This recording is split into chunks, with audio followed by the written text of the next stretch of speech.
And fingers inside the boat at all times. Oh my goodness, it looks like we're about to be swallowed by Monstro the whale. This is the same whale that swallowed Geppetto and Pinocchio.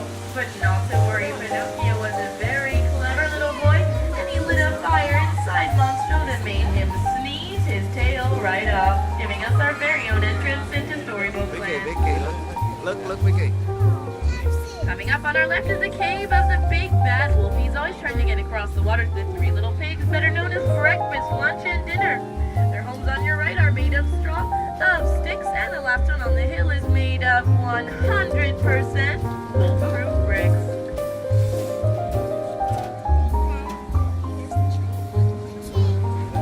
On the left is the English village of Alice in Wonderland, where Alice likes to daydream in the grass.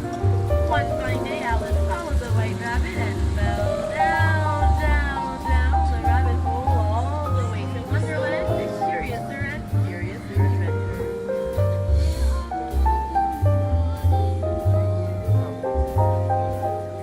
At the center of the canal and on the right is London Park, where Peter Pan and Wendy flew off to Never Ever Land, where they never ever had to grow up.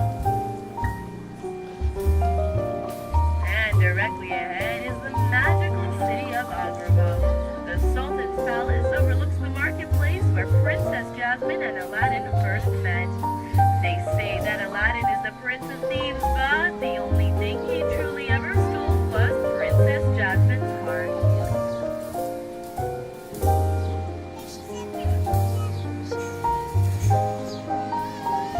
Directly overhead are the twinkling archways from which Princess Jasmine and Aladdin flew off on a magic carpet ride over, sideways, and under to a whole new world. I'd like to remind all of you to please remain seated and not to touch anything as we enter the Cave of Wonders. Abu and Aladdin found many treasures inside the Cave of Wonders, among which was a magic lamp. Inside this lamp was a genie that granted Aladdin 3 magic wishes. You can all make a wish too.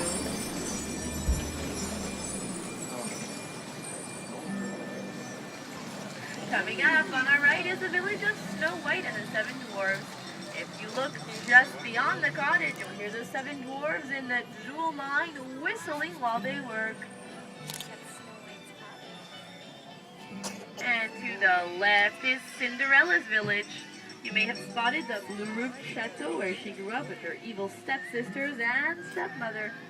But one enchanted evening, Cinderella went to the ball where she met her Prince Charming, and they now live atop the hill in that beautiful pink dream castle, happily ever after.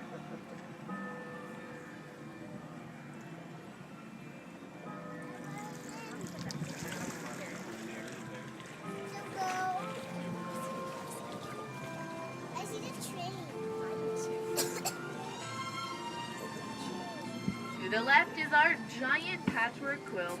It's comprised of as many as 23 different varieties of desert blooms and is inspired by our very own silly symphonies. In case you're wondering, all of our plant life here at Storybook Land is in fact real and is miniaturized in a process known only to Tinkerbell and of course to some of our very own Disneyland gardeners. In the center of the canal is London Park. Coming up on our left is the humble abode of Mr. Mole from the Wind and the Willows.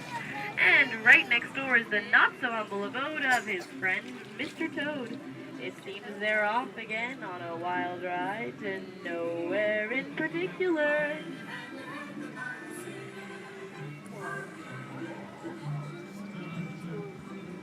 Also on our left are the 3 Dutch windmills.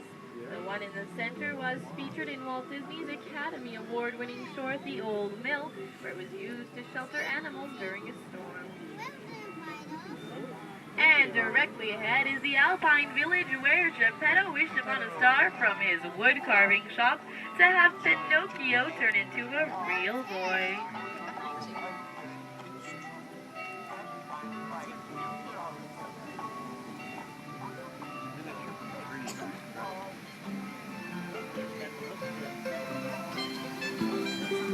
Coming up on our right is Prince Eric's ship, docked right beside the white sandy beaches where Ariel took her first steps on land.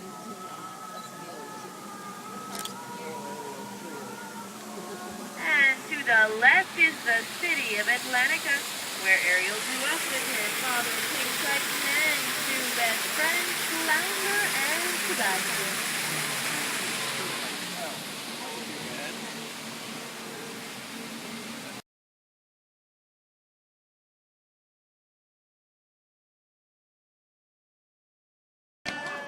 That's pretty creative, Phil. I know we can do this. We just gotta, go with the flow, just like they do under the sea.